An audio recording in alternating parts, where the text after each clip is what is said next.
It is time now for Money, Power, Politics. There is no doubt that we are living through a period of economic disruption thanks to tariffs, mass deportations, and now, of course, the war in Iran. And it might seem like those issues have nothing in common, but they all do, actually. They are all choices made by one man, President Donald John Trump, and it is getting harder and harder for his allies to defend them in public, like Treasury Secretary Scott Bessent, who suggested today that gas prices could fall to $3 a gallon by late summer. Watch this. When are we really going to get $3 a gallon gas? Well, I think that's going to be the up to how the negotiations go. I'm optimistic that during the summer we will see gas with a 3 in front of it sooner rather than later. I've been meeting with a lot of my Middle Eastern counterparts, the finance ministers, and they all say that once the straits are open, they can start pumping again within 1 week. He said this after the president said, get ready, gas is probably not going to get cheaper before the midterms. Is it getting harder and harder for the president's team to message around it? I mean, it's been hard for Scott Bessent from the get-go with tariffs because what he has said accurately about tariffs for years and years did not align with the president's plan on tariffs. And it's so challenging in this moment when you already had the president campaigning on lowering prices the day after he gets into office, right? And gas prices in particular, they're sticky. Once they hit a certain point and the oil cartel realizes people are willing to pay a certain price point, they really don't drop that far down. So the idea that optimism, and we're doing a lot of work in this administration across the economic center, we're optimistic about this. It's just not how the market itself works, but it's also not what people's lived experience is. And we're not that far away from the midterm election where people are trying to figure out, all right, when is any of this going to change? We always say that, you know, markets are different than the economy, but like the markets are more disconnected from the real economy than we have seen in years and years. Scott Bessent went on to say that short-term economic pain is worth the long-term gain. How is that going to land with voters? Are they going to give the president this grace period? Because the administration, even if they're right, they haven't explained this to the American people in any consistent way that Americans say, like, OK, I'm going to buy that. I'll see you in a year because X, Y, and Z is going to be better in my life. Look, I think you're right. The challenge has been that the administration, as much as I'm supportive of these actions, has not been explained. And one time it's we're for regime change. Another time it's we're going to make sure there's no more uranium. Another time it's we're just going to debilitize their military capabilities. So it's varied. I think it's hard for the American people to understand what is the clear objective. Today should have been an opportunity for the administration, I think, to be championing its biggest legislative achievement in extending tax relief. The reality is that whether it's disconnected or not, the S&P hit all-time highs today. But instead, that's not the message that's permeating today. And when Scott Bessent says what he did, he may look prescient in coming months. But, you know, if we're not at under $4 a gallon, then you can see a lot of that is played in commercials and campaigns in the midterms about the administration claiming you'll be at 3-something in November. And if it's not, that's going to be pretty damaging. And people will forget the tax relief if your life costs a whole lot more and there's no relief felt. If you want to talk about the disconnect, there's a huge disconnect with what Trump is saying. I'm going to lower prices, make your life easier, foster innovation, and what his budget is saying. He proposed cutting $11 billion to the housing budget, including the block grants that fund things like domestic violence shelters for women. He's proposing cutting 70% of food assistance for breastfeeding mothers as well as children. And he's also proposing cutting 50% of the National Science Foundation budget, which fueled the creation of the internet and predicting the weather. He's literally enabling the very things that he claims that he's fighting against. And that's the crazy part about this. This disconnect could not be greater. Okay, here's $39 trillion in debt. Are there any programs people running for Congress will actually cut? Do you believe that the creation... Hold on. Answer his question. I believe that you have to have a return on your investment, and I don't think there is anything that people would doubt about the fact that our investment in the internet and predicting the weather to prevent disasters is a good use of our money.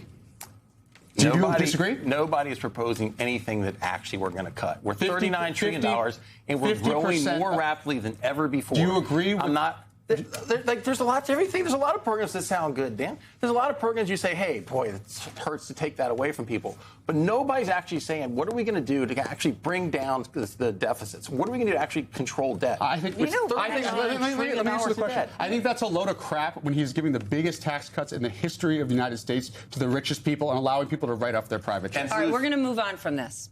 As long as we're talking about disconnects, we just learned today from Bloomberg, Citibank, Bank of America, JP Morgan, Goldman Sachs just notched their biggest quarter ever in terms of equity trading. And it's because when there is news, we get volatility. And while volatility might hurt that individual investor, if you're a bank, you are just ringing that cash register day in and day out.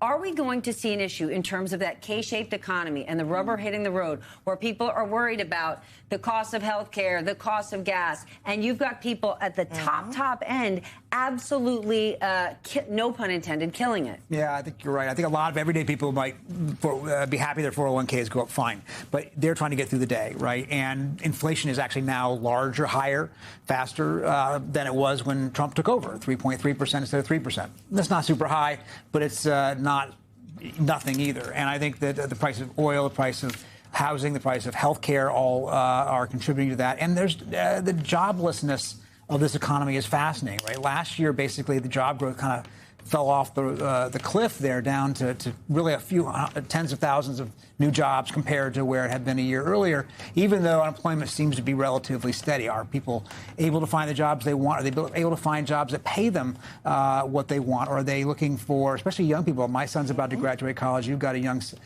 kid. I think that what they're going to find when they come out of school is really uncertain, especially with AI right now. And I don't think anybody's got a lot of faith that Washington is capable of creating a new rules of the road for that economy. And if you're coming out of school and you get a 401k and you have some sort of investment in the markets, you are living in a different universe as the rest of the country. Absolutely right. And we're coming off of a generation that was told if you go to college or if you get a graduate degree, you're going to get this massive return on an investment, take out the loans, it'll be worth it, right? Like that's the promise that Gen X and millennials were sold. And what we're seeing instead is now that the degree, the coding or computer science degree, has effectively disappeared, and its ability to apply it. The Wall Street Journal had a big ROI on different types of college degrees, and if we start, that's part of it, is for parents having to justify the cost of what they've put forward, and we've lost that sense of what you learn in social science and what you learn about society and humanity when you can do that at a much cheaper cost. So the idea that my generation as millennials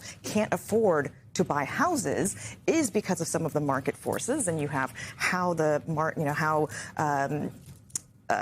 how you have private equity buying capital up, but it's also, again, about what the kind of economies we've been training for. None of that is being discussed in D.C. public policy conversations. People are keenly aware that Congress and the president are not addressing that, but what they are dealing with is, here's $11 billion a day for the war in Iran. Daniel, how do we start to solve for this, right? We have two clear and distinct economies, and that K-shape is only getting more exaggerated. I mean, there's policies out there that I think both sides of the aisle should get behind. Give us an example. Childcare, Ro Khanna's bill. It's $80 billion, but, the reality is that's a better investment than what we're spending overseas and limits childcare costs at $10 a day. I think But it's not like we haven't put money aside for childcare, right? But during the last administration, there was multiple iterations where it was like, we're about to make an investment in childcare. We're about to make an investment in childcare. Where does it go? Where this is when we put these policies forward, these bold policies forward that I think would make a difference in people's lives, and people like Joe Manchin and Kyrsten Sinema, who are paid off by corporate PAC money, vote it down. That's when Americans get really sick and tired of both sides of the aisle. I feel like both parties right now are continuing to advocate big government programs. To the housing issue, you now have Republicans advocating that the government should be telling people who can buy homes and who can sell homes. How does that work for somebody who's trying to sell a home? And we're not actually offering any more free market solutions to American people to actually to enable growth and actually keep prices down. One of the reasons we still have inflation as high we do is because we are $39 trillion in debt. That escalates interest payments. Another thing that does it is this trade war. A trade war against the entire globe. That's entirely different than what conservative free market Republicans have advanced for years. And so neither side's actually offering a free market solution. When are those Republicans going to stand up and reclaim their party? It's a great question. It's a frustration of mine. I feel like the first Trump administration, yes, the rhetoric was the same on trade, but the tariffs were really isolated to China. You passed tax relief. You had a deregulatory approach. And I think the economy grew. In the second administration, it's an entirely different approach to the economy, where you can now have an administration embracing state-owned enterprises, as if this was Bernie Sanders and Elizabeth Warren's plan.